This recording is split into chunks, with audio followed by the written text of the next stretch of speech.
तो दोस्तों आज हम फिर से आपके लिए लेकर आए हैं देश दुनिया की सभी ताजा बड़ी खबरें। फटाफट एक एक कर विस्तार से आज आपको बताएंगे, तो वीडियो को अंत तक जरूर देखें। दोस्तों वीडियो बनाने में हमें काफी मेहनत लगी है, तो वीडियो को लाइक जरूर कर दें। जय दोस्तों, पहली खबर में आपको बताएंगे जो बिग ब्रेकिंग न्यूज सामने निकल कर आ रही दोस्तों कि जम्मू कश्मीर से मोदी अमित शाह को लगा तगड़ा झटका। जम्मू कश्मीर डीडीसी चुनाव में भाजपा का सुपड़ा साहब गुपकार गठबंधन और कांग्रेस सबसे आगे, तगड़ा झटका जम्मू कश्मीर से बीजेपी को। तो वहीं आपको बताएंगे कि कृषि कानून को लेकर उग्र हुआ किसानों का आंदोलन। आज किसानों ने मुंबई में मुकेश अंबानी के घर को घेरा और की है मांग मोदी से बात कर मुकेश अंबानी कराए कृषि कानून को रद्द। जी हां दोस्तों, मुकेश अंबानी का आज किसानों ने घर घेर लिया है। तो वहीं आपको बताएंगे कि आजम खान की पत्नी के जेल से रिहा होने पर बोले अखिलेश यादव, योगी ने झूठे मुकदमे लगाकर डाला था जेल में, आज हुई है इंसाफ की जीत। तो वहीं आपको बताएंगे कि कृषि कानून को लेकर केरल से लगा मोदी सरकार को तगड़ा झटका। केरल सरकार ने कृषि कानून के खिलाफ विधानसभा में किया प्रस्ताव पास, कहा अब नहीं होगा केरल में मोदी के तीनों कृषि कानून लागू, तगड़ा झटका केरल से भाजपा को। तो वहीं आपको बताएंगे दोस्तों कि पश्चिम बंगाल से भाजपा को लगा तगड़ा झटका। पूरे देश की विपक्षी पार्टियों ने ममता बनर्जी को दिया समर्थन। शरद पवार बोले आपको मुख्यमंत्री बनने से अब कोई नहीं रोक सकता। तो वहीं आपको बताएंगे कि किसानों के आंदोलन ने छुड़ाए मोदी अमित शाह के पसीने। किसानों ने फिर से जाम किया पूरा दिल्ली मेरठ एक्सप्रेस वे, कहा जब तक नहीं लेंगे मोदी कृषि कानून वापस, रहेगा दिल्ली मेरठ एक्सप्रेस वे बंद। तो वहीं आपको बताएंगे कि लव जिहाद कानून को लेकर कलकत्ता हाई कोर्ट ने लगाई फटकार, कहा अगर खुद महिला शादी कर और करती है धर्म परिवर्तन तो सरकार ना करे कोई भी दखल अंदाजी, ये है असंवैधानिक। तो सभी खबरों को आपको बताएंगे, वीडियो को लाइक कर दें। इसी बीच बता दोस्तों पहली खबर की ओर जो बिग ब्रेकिंग न्यूज सामने निकल कर आ रही दोस्तों कि जम्मू कश्मीर में मोदी अमित शाह को लगा तगड़ा झटका। डीडीसी चुनाव में भाजपा का सुपड़ा साहब, कांग्रेस और गुपकार गठबंधन सबसे आगे। जी दोस्तों आपको बता दें ये बड़ी खबर सामने निकल कर आ रही दोस्तों कि जम्मू कश्मीर में जिला विकास परिषद यानी डीडीसी के चुनाव की मतगणना शुरू हो गई है। यहां पर भाजपा को तगड़ा झटका लगा है। वहीं आपको बता दें कि शुरुआती रुझानों में भाजपा का सुपड़ा साहब जम्मू कश्मीर में होता दिख रहा है। दरअसल आपको बता दें कि पहले और दूसरे राउंड की वोटों की मतगणना चल रही है। इस समय भाजपा कुल 4 सीटों पर आगे चल रही है, जबकि गुपकार गठबंधन 62 सीटों पर आगे चल रहा है और कांग्रेस 10 सीटों पर आगे चल रही है और अन्य 41 सीटों पर आगे चल रहा है, जबकि जेकेएपी पार्टी 9 सीटों पर आगे चल रही है और भाजपा सबसे पीछे कुल 4 सीटों पर ही जम्मू कश्मीर डीडीसी चुनाव में आगे चल रही, जिससे साफ हो गया है कि जम्मू कश्मीर में भाजपा की करारी हार आज होने वाली है। जी दोस्तों बड़ी अपडेट आ रही है कि जम्मू कश्मीर में मोदी अमित शाह की चाल नहीं चली और बुरी तरह से भाजपा जम्मू कश्मीर में डीडीसी चुनाव हार रही है। कुल 4 सीटों पर जम्मू कश्मीर में भाजपा आगे चल रही है। इसी बीच बता दोस्तों अगली खबर की ओर तो कृषि कानून को लेकर आज किसानों ने घेरा मुंबई में मुकेश अंबानी का घर, कहा मोदी से बात करके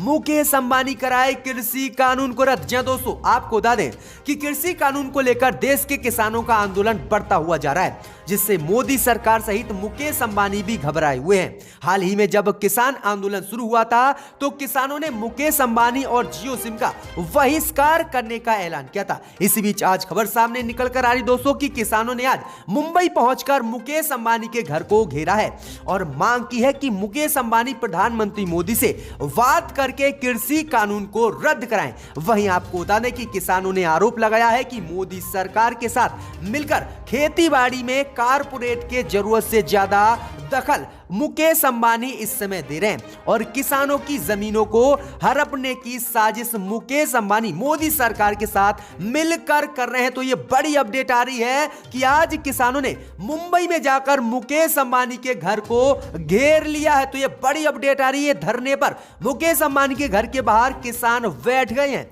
इसी बीच बढ़ते दोस्तों अगली खबर की ओर, तो आजम खान की पत्नी के जेल से रिहा होने पर बोले अखिलेश यादव, भाजपा ने झूठे मुकदमे लगाकर किया था जेल के अंदर। जी दोस्तों, आपको बता दें ये बड़ी खबर सामने निकलकर आ रही दोस्तों कि समाजवादी पार्टी के सांसद आजम खान की पत्नी और सपा विधायक तंजीन फातिमा को 34 मामलों में जमानत मिल गई। इसके बाद वह सीतापुर जेल से रिहा हो गई हैं। 10 महीने बाद जेल से रिहा हुई तंजीम फातिमा को लेकर अखिलेश यादव ने बड़ा बयान दिया। अखिलेश यादव ने कहा कि रामपुर के सांसद आजम खान जी की पत्नी तंजीन फातिमा जी की जमानत ने साबित कर दिया है कि नफरत की सियासत करने वाले आखिर में सच के आगे हारते हैं। भाजपा झूठ के जिस रास्ते पर चल रही है वो अन्याय की ओर जाता है और पतन की ओर जाता है। ये इंसाफ में एतवार करने वालों की जीत है। तो ये बड़ी अपडेट आ रही दोस्तों कि अखिलेश यादव ने ये बड़ा हमला बोला है। वहीं अखिलेश यादव ने ऐलान किया है कि 2022 में समाजवादी पार्टी की ऐतिहासिक जीत होगी और अगली सरकार समाजवादी बनने वाली है उत्तर प्रदेश में। इसी बीच बढ़ते दोस्तों अगली खबर की ओर, तो कृषि कानून को लेकर केरल से मोदी अमित शाह को तगड़ा झटका। कृषि कानून के खिलाफ विधानसभा में विरोध प्रस्ताव लाई केरल सरकार। अब केरल में लागू नहीं होंगे मोदी के नए कृषि कानून। जी दोस्तों, आपको बता दें ये बड़ी खबर सामने निकल कर आ रही दोस्तों कि मोदी सरकार द्वारा लाए गए तीनों नए कृषि कानून को लेकर केरल से मोदी अमित शाह को तगड़ा झटका लगा है। केरल की सरकार ने प्रदर्शनकारी किसानों के समर्थन में और नए कृषि कानून के विरोध में विधानसभा का विशेष सत्र बुलाने का ऐलान कर दिया है। केरल की सीपीएम पार्टी की सरकार 23 दिसंबर को विधानसभा का विशेष सत्र बुलाएगी और नए कृषि कानूनों के खिलाफ प्रस्ताव पास करेगी, जिसके बाद केंद्र की मोदी सरकार द्वारा बनाए गए तीनों कृषि कानून केरल में लागू नहीं होंगे। इसकी जानकारी केरल के वित्त मंत्री थॉमस इसाक ने दी है। उन्होंने कहा कि केरल कैबिनेट ने फैसला लिया है कि 23 दिसंबर को विधानसभा का विशेष सत्र बुलाया जाए। इस विशेष सत्र में मोदी सरकार के नए तीनों कृषि कानूनों को खारिज किया जाएगा और इन्हें किसी भी कीमत पर केरल में लागू नहीं किया जाएगा। वहीं आपको बता दें उन्होंने कहा है कि इस कानून के विरोध में सिर्फ सत्ता पक्ष भी नहीं बल्कि विपक्ष भी इस कानून के खिलाफ है। तो ये बड़ी अपडेट आ रही है कि केरल से मोदी सरकार को ये तगड़ा झटका लगा है। इसी बीच बढ़ते दोस्तों अगली खबर की ओर, तो पश्चिम बंगाल से मोदी अमित शाह को लगा तगड़ा झटका। मोदी सरकार के खिलाफ विपक्षों ने ममता बनर्जी को दिया अपना समर्थन। शरद पवार बोले हम दे रहे हैं ममता को अपना समर्थन। जी दोस्तों, आपको बता दें कि पश्चिम बंगाल विधानसभा चुनाव 2021 से पहले ही बीजेपी की मुश्किलें बढ़ गई हैं और आज भाजपा को पश्चिम बंगाल विधानसभा चुनाव से पहले ही तगड़ा झटका लगा है। वहीं आपको बता दें कि पूरे देश की विपक्षी पार्टियों ने आज ममता बनर्जी को पश्चिम बंगाल में अपना समर्थन दे दिया है। दरअसल आपको बता दें कि महाराष्ट्र में शिवसेना कांग्रेस के साथ गठबंधन में सरकार चला रहे एनसीपी के प्रमुख शरद पवार ने भी आज ममता बनर्जी को अपना समर्थन दे दिया है, जिसके बाद भाजपा की मुश्किलें पश्चिम बंगाल में बढ़ गई हैं। सभी विपक्षी पार्टियों ने ममता बनर्जी को आज अपना समर्थन दे दिया है। राजद, समाजवादी पार्टी और एनसीपी, शिवसेना, कांग्रेस ने भी अपना समर्थन दे दिया है, जिसके बाद बुरी तरह से पश्चिम बंगाल में भी विधानसभा चुनाव हारेगी भाजपा। ये बड़ी अपडेट आ रही है। इसी बीच बढ़ते दोस्तों अगली खबर की ओर, तो कृषि कानून को लेकर मोदी अमित शाह को लगा झटका। किसानों ने फिर से जाम किया पूरा दिल्ली मेरठ एक्सप्रेस वे। दिल्ली से अब नहीं जा सकते गाजियाबाद। जी दोस्तों, आपको बता दें कि कड़ाके की सर्दी और शीतलहर के बीच देश के किसान लगातार 27वें दिन भी कृषि कानून के खिलाफ विरोध प्रदर्शन कर रहे हैं। इस बीच खबर सामने निकल कर आ रही दोस्तों कि कल किसान नेताओं ने भूख हड़ताल के दौरान ऐलान किया था कि अगर मोदी सरकार ने 24 घंटे में कृषि कानून को लेकर कोई समाधान नहीं निकाला या फिर कृषि कानून को वापस नहीं लिया तो वह दिल्ली मेरठ एक्सप्रेसवे को जाम कर देंगे। वहीं आपको बता दें कि कल से अभी तक मोदी सरकार ने कृषि कानून को लेकर कोई भी समाधान नहीं निकाला, जिससे आक्रोशित होकर देश के किसानों ने आज फिर से दिल्ली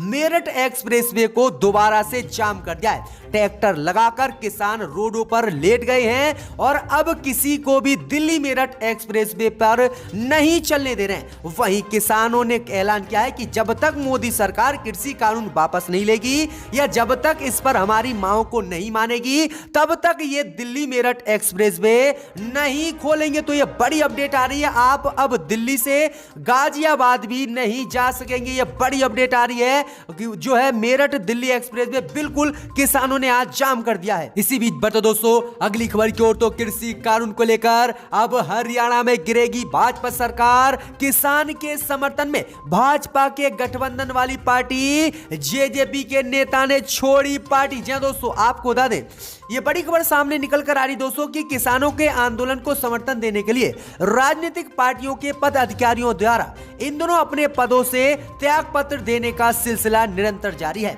इसी कड़ी में आज भाजपा को हरियाणा में तगड़ा झटका लगा है।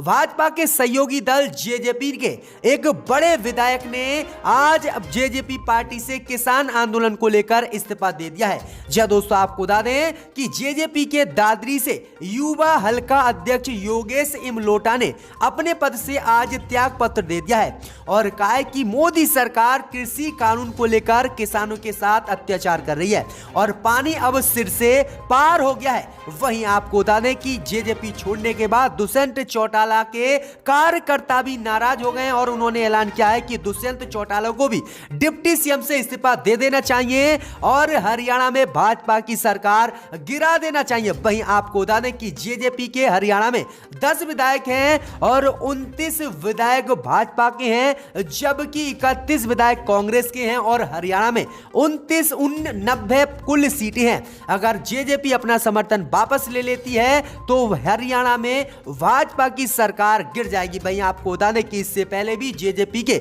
10 में से 7 विधायकों ने किसान आंदोलन को अपना समर्थन दिया। तो यह बड़ी अपडेट आ रही कि हरियाणा में कभी भी भाजपा की सरकार गिर सकती है। इसी बीच बढ़ते दोस्तों अगली खबर की ओर, तो लव जिहाद कानून को लेकर कलकत्ता हाईकोर्ट ने लगाई फटकार। कहा अगर महिला खुद शादी और खुद करे धर्म परिवर्तन तो किसी सरकार को नहीं करनी चाहिए। मामले में दखल अंदाजी ये है असंवैधानिक। जी दोस्तों, आपको बता दें कि हाल ही में उत्तर प्रदेश की योगी सरकार ने यूपी में लव जिहाद कानून लागू किया, जिसके बाद देश के कई मुसलमानों को जेल में लव जिहाद के कानून के नाम पर डाला गया।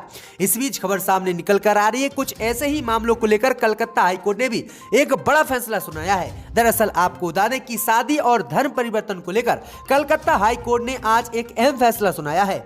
हाईकोर्ट ने कहा है कि अगर कोई महिला जो बालिग है और वह अपनी पसंद से शादी करती है और फिर धर्म परिवर्तन करती है और फिर माता पिता के घर नहीं जाती है तो फिर इसमें किसी भी सरकार को कोई दखल अंदाजी करने की जरूरत नहीं है और वह उसका खुद का मामला है और कोई भी सरकार कुछ इस मामले में दखल अंदाजी ना करे क्योंकि ये असंवैधानिक हो जाएगा। ये बड़ी अपडेट आ रही है। कलकत्ता हाई कोर्ट ने लव जिहाद कानून को लेकर किस तरह से फटकार लगाई है। इसी बीच बढ़ते दोस्तों अगली खबर की ओर, तो उत्तर प्रदेश में शिवपाल यादव ने किया बड़ा ऐलान। कहा सपा से गठबंधन करने का समय निकल गया, अब वो लोग आकर हमसे करे बात। जी दोस्तों, आपको बता दें ये बड़ी खबर सामने निकल कर आ रही कि इन दिनों अखिलेश यादव और शिवपाल यादव में बातचीत ठीक नहीं चल रही है। दरअसल आपको बता दें कि प्रगतिशील समाजवादी पार्टी के अध्यक्ष शिवपाल यादव ने सोमवार को मेरठ में एक बड़ा बयान दिया। उन्होंने आगामी उत्तर प्रदेश विधानसभा चुनाव के मद्देनजर सपा से गठबंधन को लेकर पूछे गए सवाल पर जवाब दिया और कहा कि अब जिसको अलायंस करना है वह खुद हमसे आकर बात करे, क्योंकि जब तक पार्टी नहीं बनी थी तब तक मौका था हम उनसे जाकर बात करते थे, लेकिन अगर अब समाजवादी पार्टी को अगर हमसे गठबंधन करना है तो वह पहले हमारे पास आए तब हम गठबंधन करेंगे। जी दोस्तों, ये बड़ी अपडेट आ रही है। वहीं आपको बता दें कि शिवपाल यादव ने असदुद्दीन ओवैसी की पार्टी AIMIM से गठबंधन करने का ऐलान कर दिया है। तो ये तगड़ा झटका शिवपाल यादव ने भतीजे अखिलेश को दिया है और कहा है कि अगर सपा को गठबंधन करना है तो वह चलकर हमारे पास आए और हमसे बात करे, हम उनके पास नहीं जाएंगे। तो ये बड़ी अपडेट आ रही है कि शिवपाल यादव इस समय उत्तर प्रदेश में बागी है। इसी बीच बढ़ते दोस्तों अगली खबर की ओर, तो यूपी के एटा में लव जिहाद को लेकर आरोपी के पूरे परिवार पर केस, 6 जेल में और 25,000 रुपए, फरार होने पर योगी ने लगाया है इनाम। जी दोस्तों, आपको बता दें ये बड़ी खबर सामने निकल कर आ रही दोस्तों कि उत्तर प्रदेश में लव जिहाद कानून लागू कर उत्तर प्रदेश की योगी सरकार किस तरह से मुस्लिम युवकों पर बुरी तरह से अत्याचार कर रही है, जिसका जीता जागता सबूत आज उत्तर प्रदेश के एटा जिले से आ रहा है। दरअसल आपको बता दें कि उत्तर प्रदेश के एटा जिले में कथित लव जिहाद का मामला सामने आया। पुलिस ने आरोपी के पूरे परिवार के खिलाफ केस दर्ज कर 6 सदस्यों को जेल भेज दिया है। वहीं मुख्य आरोपी फरार है और उस पर उत्तर प्रदेश की योगी सरकार ने 25,000 रुपए का इनाम घोषित कर दिया है, जैसे कि वह कोई वांटेड हो या फिर आतंकवादी। किस तरह से योगी सरकार लव जिहाद के नाम पर मुसलमानों को जेल में डालना चाह रही है। दरअसल आपको बता दें कि 21 साल की युवती का मुस्लिम युवक के साथ प्रेम प्रसंग चल रहा था। 1 महीने पहले वह घर से भाग गई और दिल्ली जाकर कथित धर्म परिवर्तन के बाद मुस्लिम लड़के से शादी कर ली। इसका पता जब चला जब जावेद के पिता को दिल्ली से वकील का लेटर मिला, जिसमें धर्म परिवर्तन और शादी की बात का जिक्र था। और अब उस लड़की को दबाव में लेकर किस तरह से लव जिहाद के नाम पर मुसलमानों को परेशान यूपी में किया जा रहा है, तो ये बड़ी अपडेट आ रही है।